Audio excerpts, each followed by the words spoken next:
So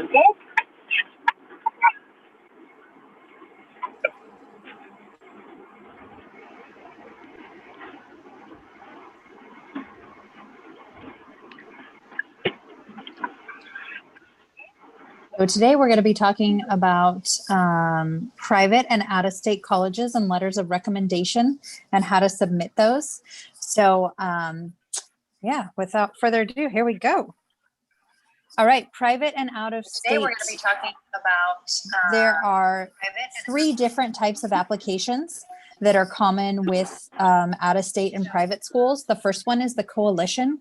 The coalition application is simply a portfolio of information that you submit to the colleges. So with the coalition, it's not super common for a lot of schools to use, but there are some schools like in Washington and University of Chicago that have been using it. And typically how the coalition works is they're looking for a portfolio or proof of work that you've had over your 4 years. So with those applications, you know, there's a little bit of research that you have to do of finding old papers and old work, and it's really good for those that are looking to am I coming out weird? No, you're fine. Okay, all right, I'm looking at myself and it looks like I'm coming in and out. I apologize. Cut that. And so with that, it's really good for those that are looking to go into arts and that sort of thing, where you can show how you've progressed over the years.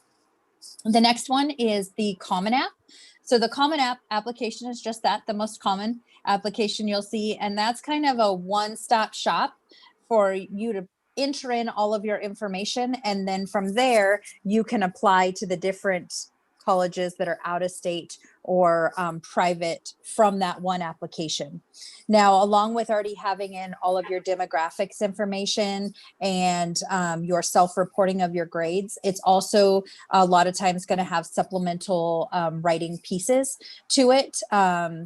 So just beware of that just because it's all in one place doesn't mean that there might not be, depending on what school you're applying to within that application, there might be other supplemental written work that you have to answer to. So that's a Common App, and it's really good. And it basically is given to us as well. So once you say that your counselor is your recommender, then we are able to put forth your transcripts and information that they are asking for. Okay. So we handle our end of it, and then you have your side of it as well. Okay. Anything you want to add to that, Mr. Chef? No, I think you did a really good job. Yeah, you know, there's a lot of different opportunities having to do with the out-of-state schools and the private schools. So, you know, we're going to touch a little bit on some opportunities through this presentation, but yeah, I think you got it all. Okay. And then the last one is the individual and private. So individual and privates, that's just if you're like, wow, there's only one state or one application that I'm sending out, then, you know, like GCU, Grand Canyon University, a lot of times that's not really part of the Common App. So that might be just that one university that you'd be applying to. And that would be the individual application, meaning it only goes to that college. Okay. If you have a fee waiver, definitely use it toward those, because the Common App, there are some opportunities for fee waivers, but not as much with that individual and private application. Okay. All right, we're going to move along. Next is supplemental questions. Do you want to take this one, Mr. Schaff? Sure thing. Yeah, so as we're going through this presentation, we wanted to talk to you about supplemental questions. It is a part. It is a part of what most of the applications. And so we want to make sure that we touch base on it a little bit. So these are just a few examples of a couple questions from supplemental questions that we pulled off of this year's applications. So Stanford has a question this year of what historical moment or event do you wish you could have witnessed? Now, the reason Stanford is throwing out a question like this is probably because they want to see your thought process. They want to see the way you lay out your way of thinking. And they also want to see maybe what kind of interests you have. So the reason they throw these questions out are so they can get kind of a wide array of, kind of what you are made of as a student. Next, we have one from the University of Chicago. They are notorious for really fun questions and kind of off the wall thinking. So the question is, Chicago has international campuses around the world, but we don't have any interplanetary, interstellar, or interdimensional campuses yet.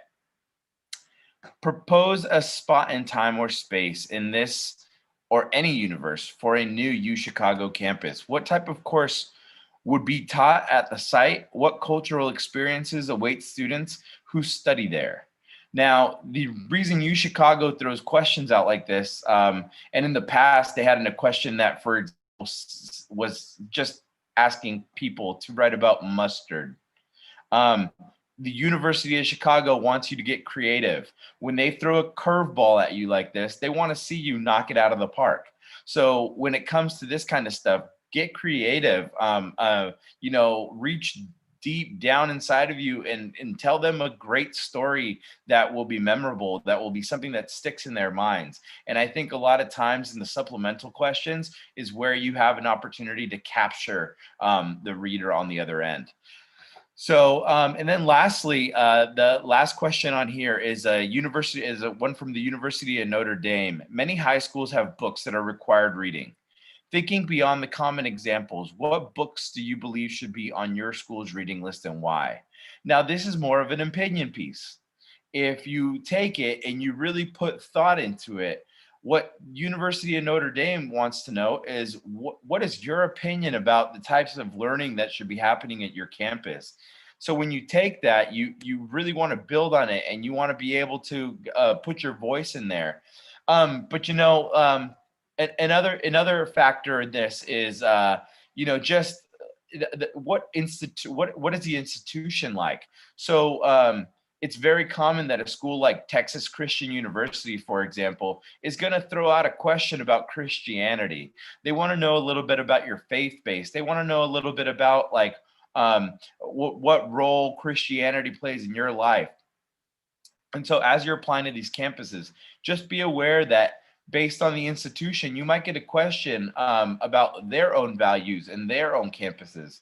So it gives you kind of a good idea of what to look forward to and what to work on.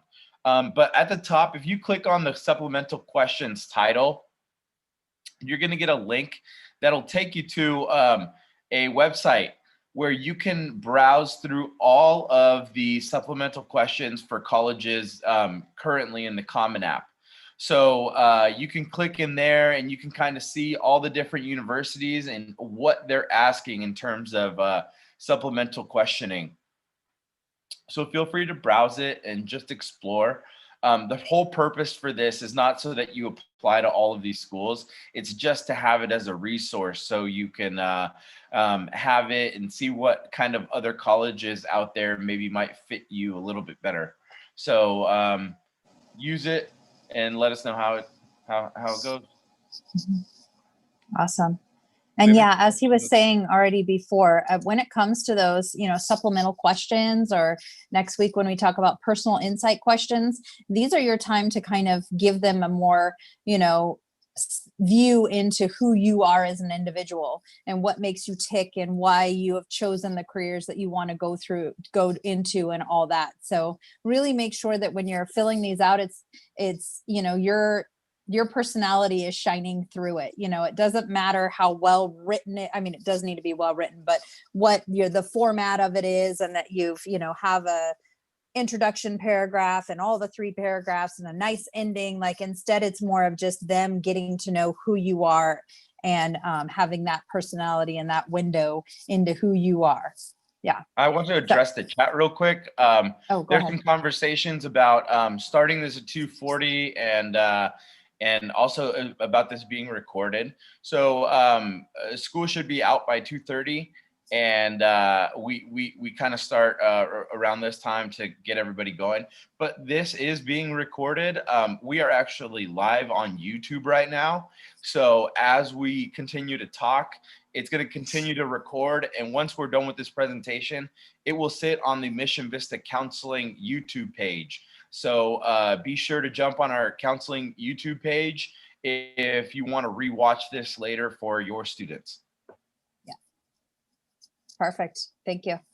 The other thing that we want to remind you of is, remember, we have our college visits. So Mr. Ferramo has been working to get, as many colleges as he can to kind of virtually visit us, so that way you guys are in the know of what's going on their campuses, and maybe some of the changes that have come in, and what their campuses are all about. So next week, next Wednesday, we have FITM coming, or FITM you can log into, as well as Embry-Riddle University. So those are just two of the ones that are coming up next week. So make sure you sign up for those if those are schools you're interested in. Also, if you look down below, you'll notice we have some of the videos from our past ones. So if you missed out on those, you can click here and watch. So there's Cal Baptist University, Penn State, CSUSM, and then the University of Arizona. So if you missed out on those and you're interested in rewatching, highly recommend you go back and look at those. But honestly, like, if there's a college that you really want to know more about, go to that live, or not live, but live at the time virtual visit, so that way you can ask any questions that you have and really get to know that site. Because that's going to be your best bet of information to get, way better than just looking on their website. Okay. And then if there's any colleges that you're kind of interested in learning more about, send them to Mr. Framo and be like, hey, is there any way that we can get a visit from whatever college you're looking at, Grand Canyon University or TCU or, Boston University, whatever it is. And he can at least then kind of reach out to them and see if we can get a virtual visit. So we're kind of just guessing and going by what we think you guys will like, but we would like to hear from you. So if you think about that, email Mr. Ferramo. And once again, just to plug our YouTube channel. So all these videos are posted on our YouTube channel. If you want to go back and you want to watch any of these college visits, you really don't have to even watch the whole thing. All you have to do is, scroll through and just make sure that you are watching what you need to. Okay. Go ahead, Ms. Kenny. You're on mute. Thank you. Am I here? Okay. So next is our brag sheet. So a lot of you have probably already started your brag sheet, but if not, this is what it looks like. So it's right here. So step one is to complete a brag sheet. A lot of you, your sophomore year, we pushed into the classrooms and we had you guys kind of save this already to your drive so that you could start inputting things that you're doing, so that when you got to this point, you wouldn't have to think back and go, wait, what did I do my freshman year, sophomore year? So if you have those, make sure that you are completing those. There are three main purposes of use for this brag sheet. So if you're thinking like, I don't want to fill out that sheet, what purpose does that serve? The first one is that it will really help you with your personal insight questions as well as your supplemental questions. Okay. So you can kind of use these questions as a guide to go, oh yeah, you know what? Now I do have some talking points by that supplemental question that was asked, or that personal insight question, right? And then the second one is, the purpose is for being able to do letters of recommendation. So if you need a letter of recommendation from a teacher, from a staff member, from us as counselors, then what you're going to do is first complete the brag sheet. Then second, you are going to fill out this form right here that says student information form. This is basically a way of saying like, hey, I would really like a letter of recommendation from you, and give some information about yourself, as well as you can upload your brag sheet to it. Okay, so it kind of alerts us and keeps your brag sheet in one spot for us to go back and refer back to. Now, along with that, we also are asking that you reach out to your teacher or to your counselor or whomever you're asking to send or write a letter of recommendation on your behalf, and let them know that you filled out that form. Okay. And make sure that you're doing this 15 days, again, 15 school days before you need it. Okay. If you are emailing really quickly to a teacher saying, oh my gosh, there's this great scholarship and I need you to write me a letter of rec by Friday. Can you get that done? And in any times, but especially in these times, like our time is not necessarily there. So if you're asking on a short whim, then you're basically not going to get as great as a letter of recommendation as it would be if you gave that ample 15 3 weeks window to get them to really have that time to write that letter of rec.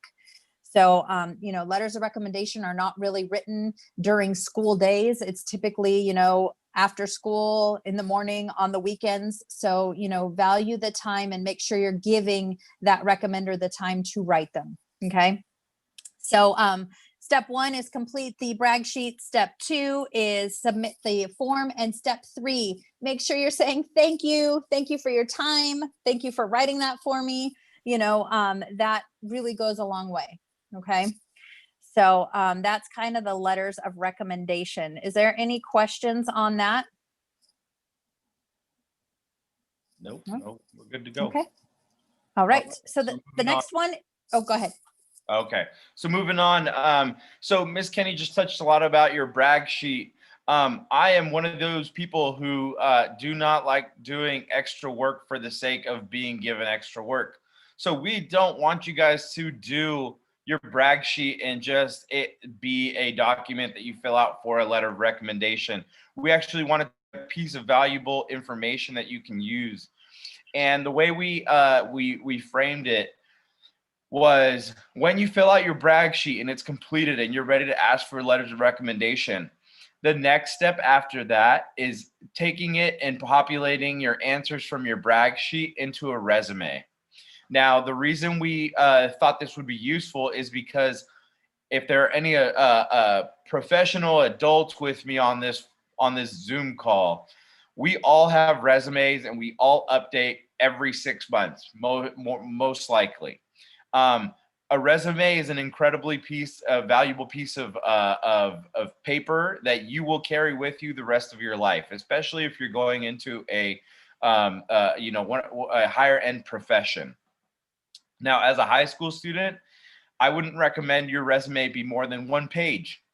A lot of that you can pull off of your brag sheet and you can start building a simple 1-page resume.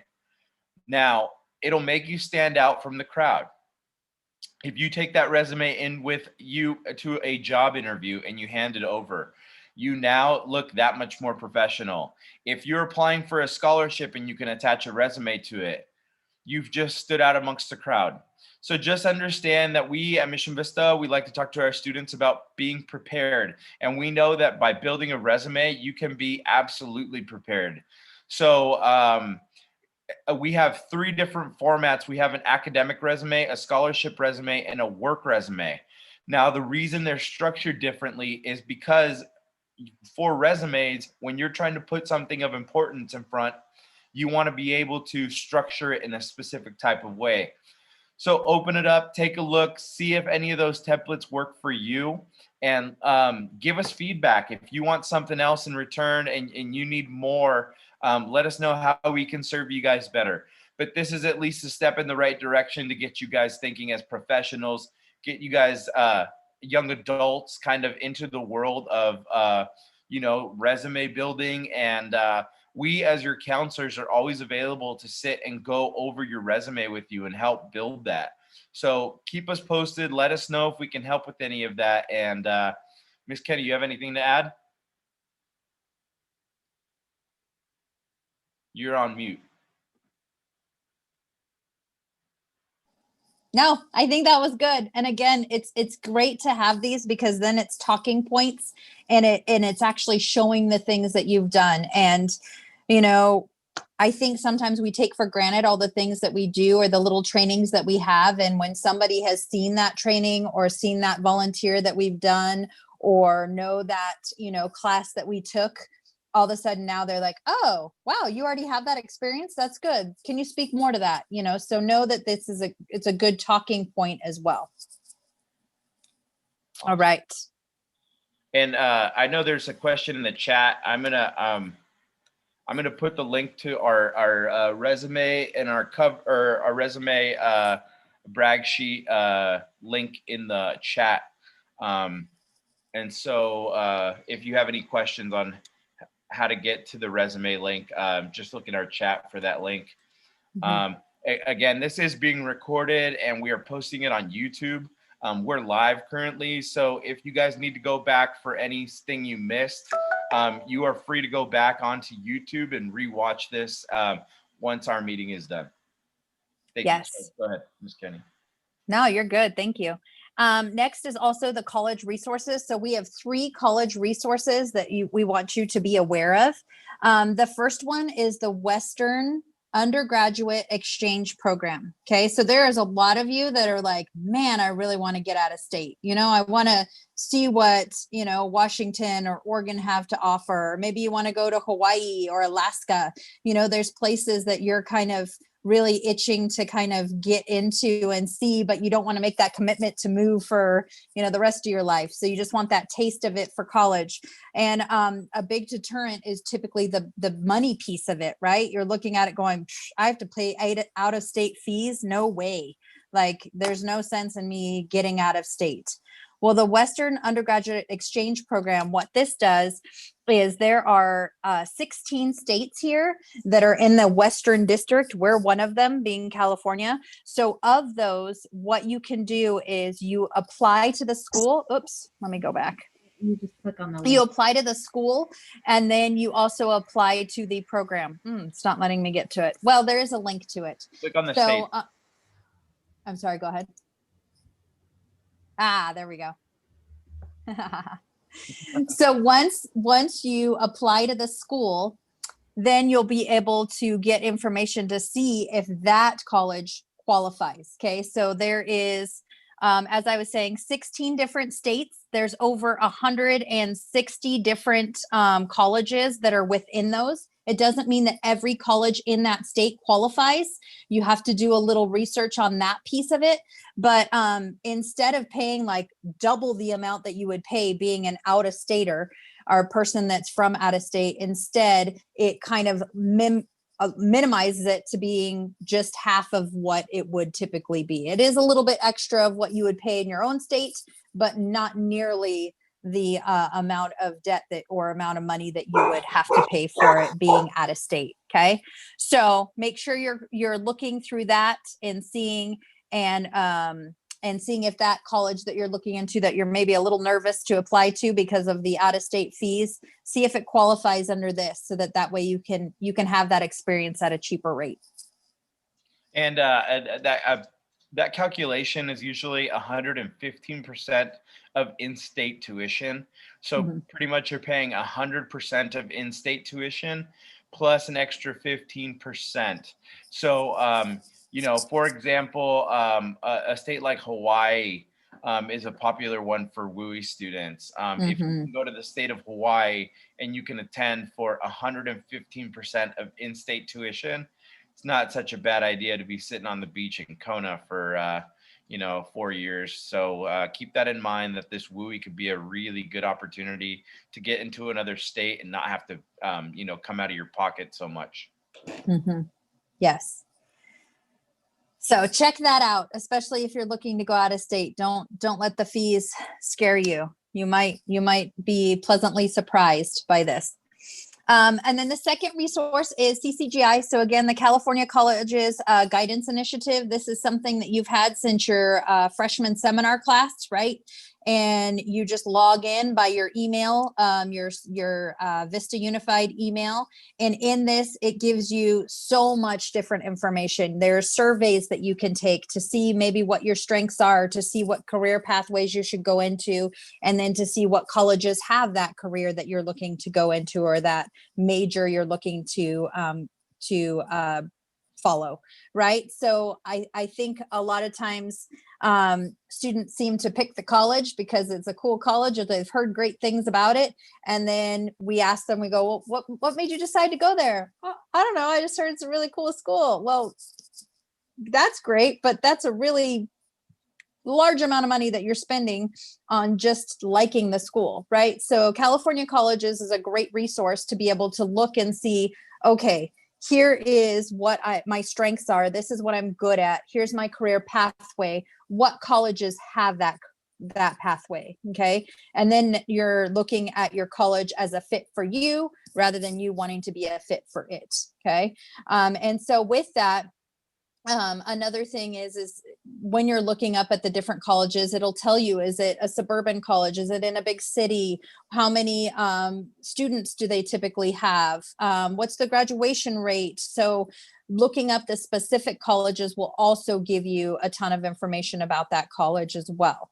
Okay, so California got, the CCGI is basically just a one-stop shop that you can look up for majors, colleges, and all that. Okay. And you can retake the surveys that you already took too, if you're interested in that. Any questions on that? Nope. Okay. Next is the CSS profile. Okay. So this is like the FAFSA and DREAM Act 2.0. Okay. So if you apply, if say there's a private school that you really want to go to and it's kind of pretty expensive and out of your price range, right? If the FAFSA, the monies that you get from that is maybe not covering the full cost of it, then sometimes the colleges will say, you know what, we want you to fill out this CSS profile. And then based upon that CSS profile, they're asking you deep questions like, how many rings do you have? Do you own a boat? All these kind of things to kind of see like what information do you have, or what do you own that maybe would help us to know that we can trust that we can lend you money and you're good for it. Okay. So the CSS profile is something that you can apply to if you choose to. However, we really recommend that only apply to the CSS if the college has asked you to. The FAFSA and DREAM Act should do.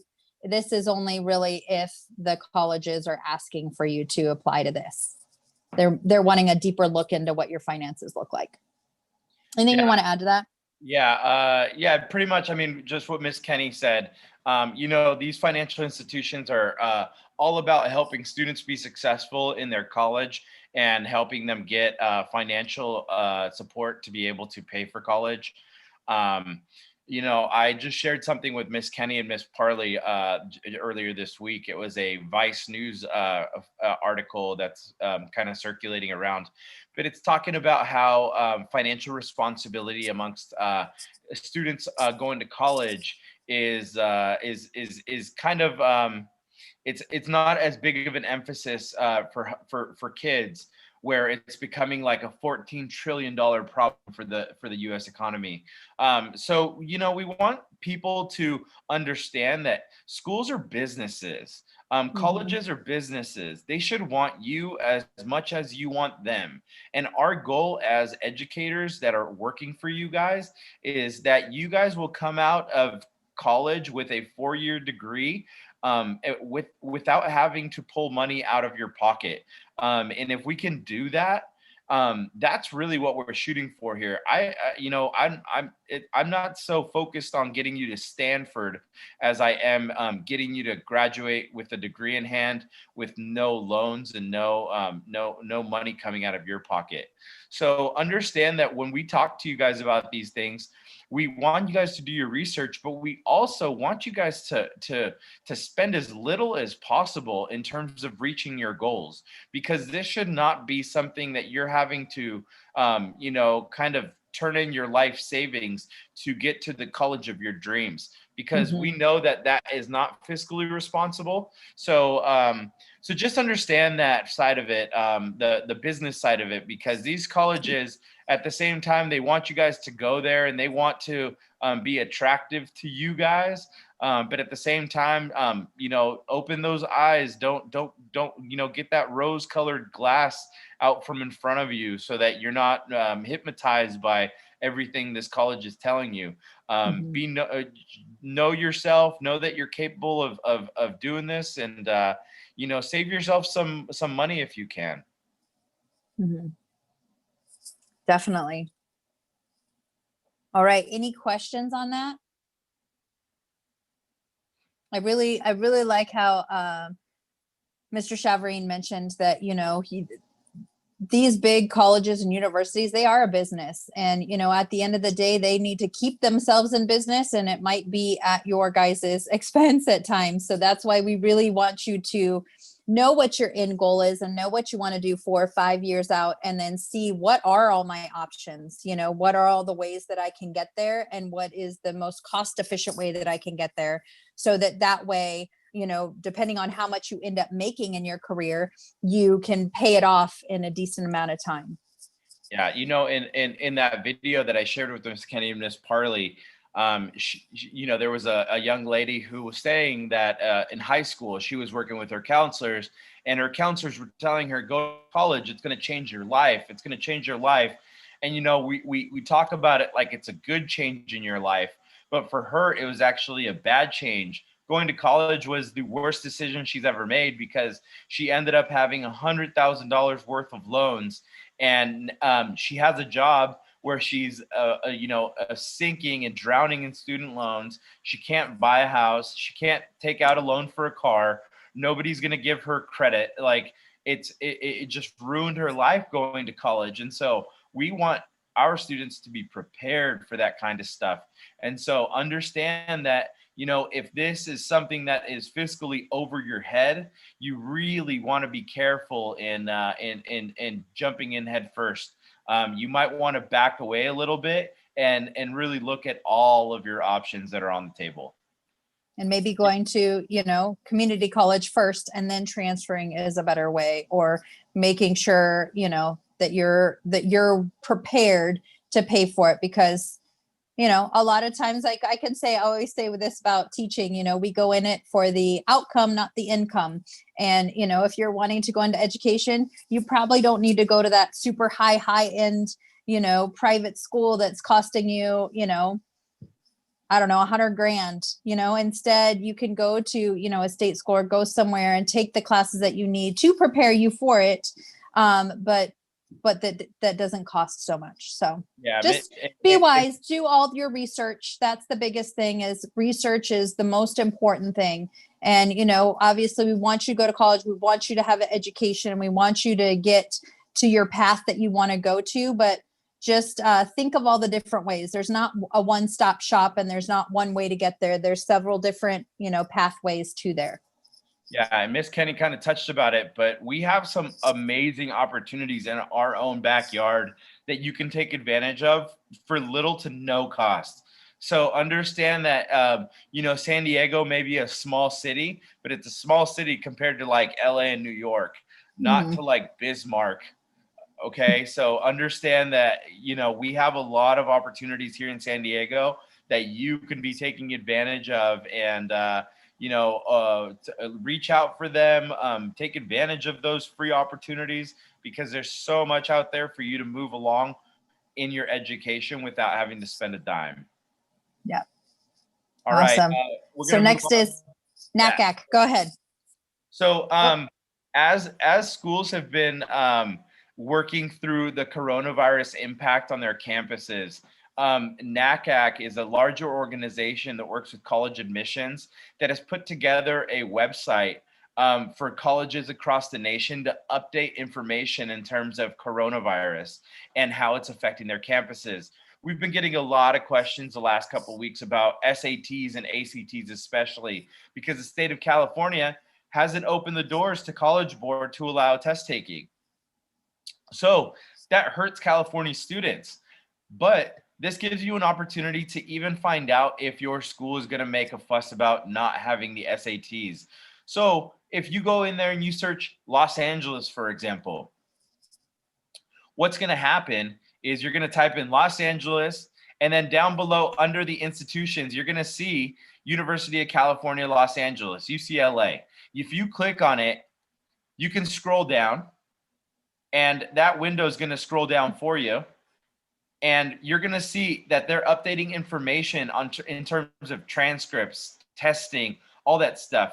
And you can see right there, the SAT will not be required, but will be considered if you send it. So understand that they're updating information on a site like this. And if you're looking at going to schools out of state, the fact that we live in Southern California and, news is limited to the Southern California region, we don't necessarily know what's going on in Alabama, Tennessee, Wyoming, those kinds of states. So if you are looking at going out of state, it may not hurt to jump on the NACAC website and see if any of the schools that you're applying for are, have some updates in the NACAC website. And, last resort is just pick up the phone and call them. You can always pick up the phone and call them. It gives you a reason to, introduce yourself, to kind of on the other end of the phone, just kind of talk to somebody who maybe has a hand in making a decision over admissions. So understand that picking up the phone and calling somebody can sometimes be a great opportunity for you to connect with, educators and at the higher levels. Mm-hmm. And they're going to know that you've looked into this. And that's the best part of it, is when you make that phone call and you kind of ask like, hey, I was looking at the NACAC website and I noticed that, because of the fact that you're in, I forget where we looked at, Mr. Chavarine, yesterday, like, Alabama. I think it was in Alabama. Yeah. You're in Alabama, and I know that you guys have your SAT and ACT tests being available. I don't know if you know, but in the state of California, we have had no tests. All of them have been canceled through the College Board. Is there something else that I need to do in order to make sure that I'm eligible and a good candidate for your site? And then they're going to be like, whoa, this person took their time to do this. Like, yes, we can help you. Or let me get you some information, or, maybe there's a supplemental thing that you can do. And again, it's just putting yourself out there more and looking like you're the person that's, advocating for yourself and making sure that you're taking advantage of all opportunities. So don't think that looking at this is going to make you feel like deter you from it. Instead, it's a way to educate you so that you can advocate for yourself. Can we still take the PSAT? Yes. So the PSAT, I talked to Mr. Walden, and he had mentioned that it should be in information in January. So sometime in January or possibly later, that's where we're slotted to, but more information will come out on that. I do want to point out, I don't know what grade levels are joining us today, but if you are a senior, you may not want to take the PSAT because it's kind of past opportunity. It won't benefit you. It won't benefit you.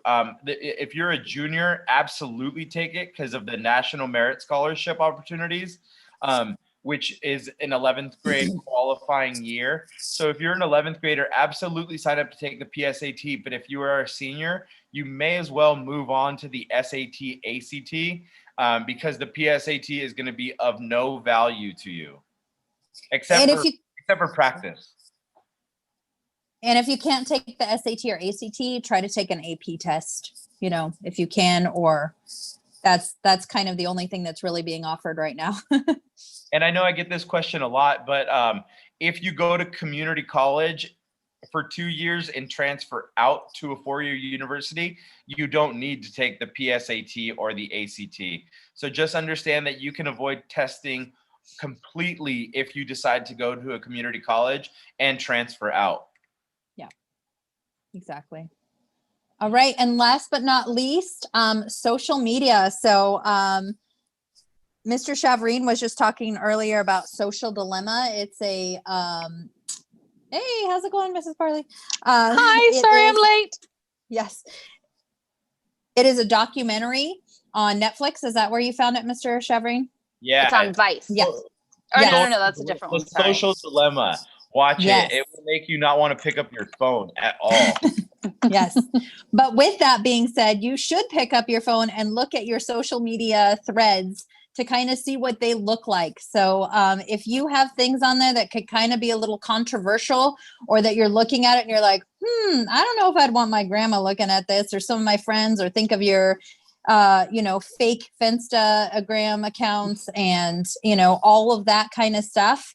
That is where you're going to be wanting to kind of scale back and be mindful of what is on there, and maybe delete some stuff, because there are a lot of universities that pay other outside companies to kind of check out who is trying to apply to their school. And a lot of you are like, well, it doesn't say my name on it because it's, one of my other spam accounts. Well, no, because you have your phone number and your email attached to it. You have to have that. So they have backdoor ways into figuring out who you are. So you might think that you're incognito, but you are actually not. So just be mindful of that anything that's posted can be seen by the universities and other people that are looking to hire you as well. So make sure that what's on there is showing the best light of who you are, so that way you're not putting anything out there that might hinder you being able to get into that university or get that job that you want. We have our first question on YouTube. What about scholarships that require the PSAT for applications? Should we also reach out and ask what we should do if our school is delaying them? If you have a question, always ask. Always ask. Get in touch with those colleges, scholarships, whatever the opportunity is. If for some reason, especially in this time, if you are missing out on an opportunity like taking the PSATs or the SATs or anything that you would have normally been able to take due to COVID, especially, we're in a state that things are still very locked down and those opportunities are not available to you. So please reach out, because it may not be posted on their website. It may not be posted in their application, that they have workarounds to make sure that you're still eligible. So please reach out. Don't cut yourself off right away and cut yourself out of it. Contact them and see. It doesn't hurt to ask. I see another question. I see another question that came up too, and this is in regards to, now that we're back on campus, is the Career Center open for kids to visit? So you guys should have received an email from us earlier this week, just letting you know, like, hey, now that we're back, like, this is how we're doing life here safely. So if it is a non-essential, meaning that like it's not like a crisis or emergency, we're still recommending that you do virtual appointments. Now, this is a recommendation. It's not a definitely this is the situation. If you want to come in, you can still schedule your virtual appointments, but on your virtual appointments, you're just going to check on there that you want it to be an in-person meeting, and then we'll just confirm with you. So obviously we're available. There's counselors on campus. Mr. Faremo is here in the Career Center. He may be turning into virtual, but if you're going to be seeing us, you need to come in for what you need us for, and then you're going to be going back out. There's no hanging out or like workstations in here. So it's got to be effective in in the purpose of you coming in. But obviously, if it's for other things, let's say it is social, emotional, or an emergency or crisis situation, we're definitely available for students, and we want to be. So make sure you're once coming again, in if that's the case. Yeah. If you have a question, ask us. Yeah. And that's the same. I mean, I think that sometimes during these times, everything seems so hard and there's so many restrictions and so much this, but you'd be surprised that rather than worrying about all the restrictions that are against us, if once we like pick up the phone or ask or, do that extra step to figure out what we're supposed to do instead now, then all of a sudden we're like, oh my gosh, why didn't I think about doing that earlier? Like that wasn't as difficult as I thought it would be. So, really think about it. If there's something that you have and it's been weighing you down and you keep thinking about it and you wonder like, oh, well, I shouldn't apply to that college because it's too expensive, or I can't go there now because I haven't taken my SAT, or I can't apply to this because of the PSAT, like whatever it is, like you're going to continue to have those things racing through your head until you say, no, you know what? I'm going to call this place and ask, because that's going to give me a definitive rather than just feeling like nothing is going to work out for you. And I know a lot of these questions wrap around the whole idea of like, well, this is the situation because I'm in COVID.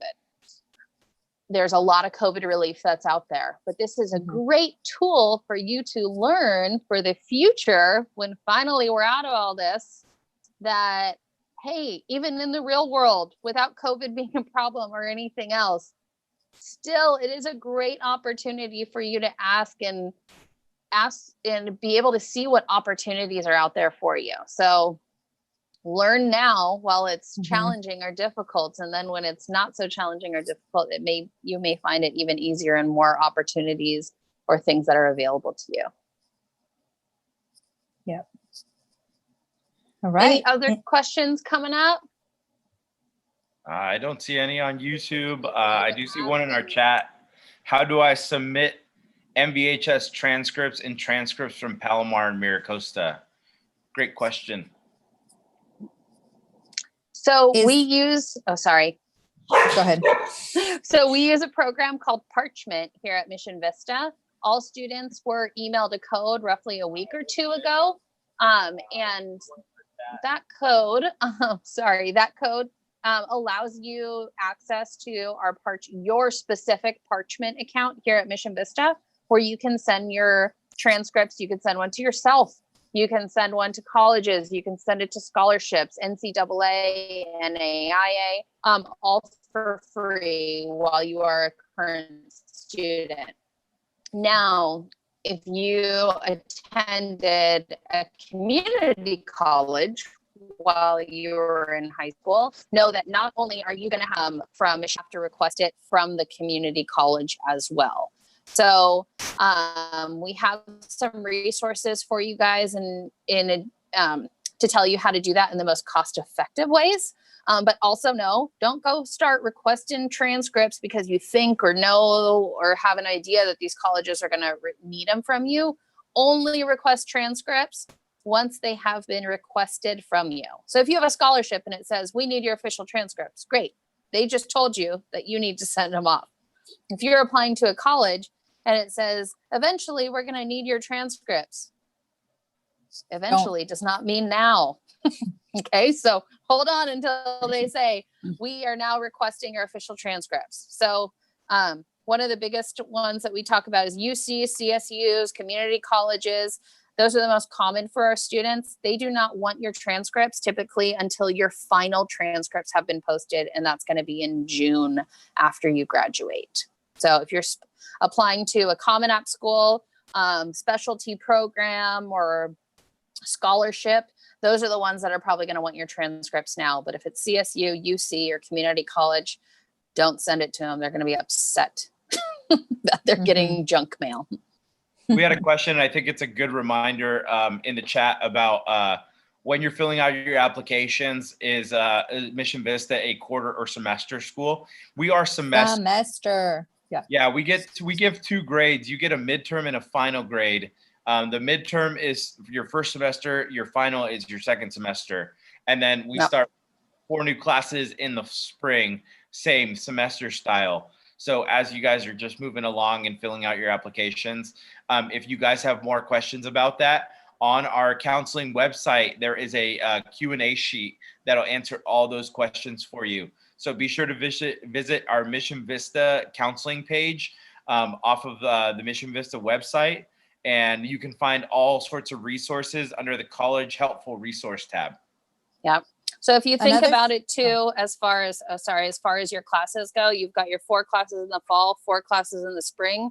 As you're reporting them on your transcripts or to colleges, just stack them on top of each other, and you're going to have all 8 listed.